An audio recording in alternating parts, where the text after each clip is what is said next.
Hi friends, welcome to my channel. இந்த பதிவில் நம்ம சிறுசேமிப்பு தான் பார்க்க போகிறோம். சிறுசேமிப்பு அப்படின்னா மினி சேவிங் சேலஞ்சு தாங்க பார்க்க போகிறோம். 500 ரூபாய் மட்டும்தான் நம்ம மாதத்திலேயே சேமிக்க போகிறோம். அதையுமே எவ்வளவு சுலபமான முறையில் சேமிக்க முடியும் அப்படிங்கிறத பார்த்துடலாம். இதில் 2 மெத்தடில் நம்ம சேவ் பண்ணலாம். உங்களுக்கு எந்த முறை சுலபமாக இருக்கோ அதை நீங்கள் ஃபாலோ பண்ணிக்கோங்க.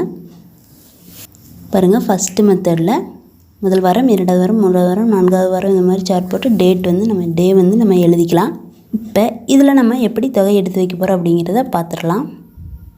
சிறுசேமிப்பு தான் பண்ணுறோம், அதனால் பாருங்கள், ஃபஸ்ட்டு வாரம் முழுவதுமே 10 ரூபாய் தொகை மட்டும் எடுத்து வைக்கிற 7 நாட்களுமே. 2வது வாரம் பாருங்கள், ஒரு நாள் தொகை எடுத்து வைக்கல, பாக்கி 6 நாட்கள் 20 ரூபாய் தொகை எடுத்து வைக்கிறோம். 3வது வாரம் 2 நாட்கள் எடுத்து வைக்கல, 5 நாட்கள் தொகை எடுத்து வைக்கிறோம், 30 ரூபாய் தொகை எடுத்து வைக்கிறோம்.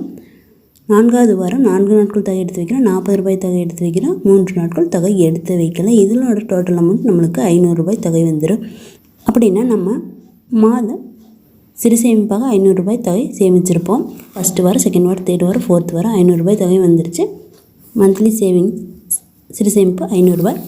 அடுத்து செகண்ட் மெத்தட் பாருங்கள், 30 நாட்கள் 5 ரூபாய் தொகை எடுத்து வைக்க போகிறோம். 30 நாட்களுக்கு 5 ரூபாய் எடுத்து வைத்தோம்னா 150 ரூபாய் தொகை வந்துடும். அதுபோல் 15 நாட்களுக்கு 10 ரூபாய் தொகை எடுத்து வைப்போம். 15 × 10 150 ரூபாய் தொகை கிடைத்திரும். அடுத்தது 10 நாட்களுக்கு 20 ரூபாய் தொகை எடுத்து வச்சோம்னா 200 ரூபாய் கிடைச்சிடும். அப்போ 150, 200, 500 ரூபாய் தொகை மந்த்லி சேவிங்ஸு சிறுசேமிப்பு நம்மளுக்கு கிடச்சிடும். இந்த 2 மெத்தடில் எது உங்களுக்கு சுலபமாக இருக்குது அந்த மெத்தட் நீங்கள் ஃபாலோ பண்ணிக்கலாம். இந்த மெத்தட் ஃபாலோ பண்ணுறதுக்கு ஒரு சின்ன டிப்ஸ் ஒன்று சொல்கிறேன். இது மாதிரி நீங்கள் சார்ட் போட்டுக்கலாம். டேட்டு 5 ரூபாய், 10 ரூபாய், 20 ரூபாய் தொகைக்கு காலம் விட்டுக்கலாம். இப்போ நம்ம என்ன பண்ண போகிறோம்னா, 5 ரூபாய் தொகை எல்லா நாட்களுமே எழுதி வைக்கிறோம் இல்லைங்களா, அந்த நாட்கள் எல்லாமே நம்ம டிக் பண்ணிக்கலாம். அடுத்தது 10 ரூபாய் தொகையை நம்ம 15 நாட்கள் எடுத்து வைக்க போகிறோம். ஒரு நாள் விட்டு ஒரு நாள் எடுத்து வச்சுக்கலாம்.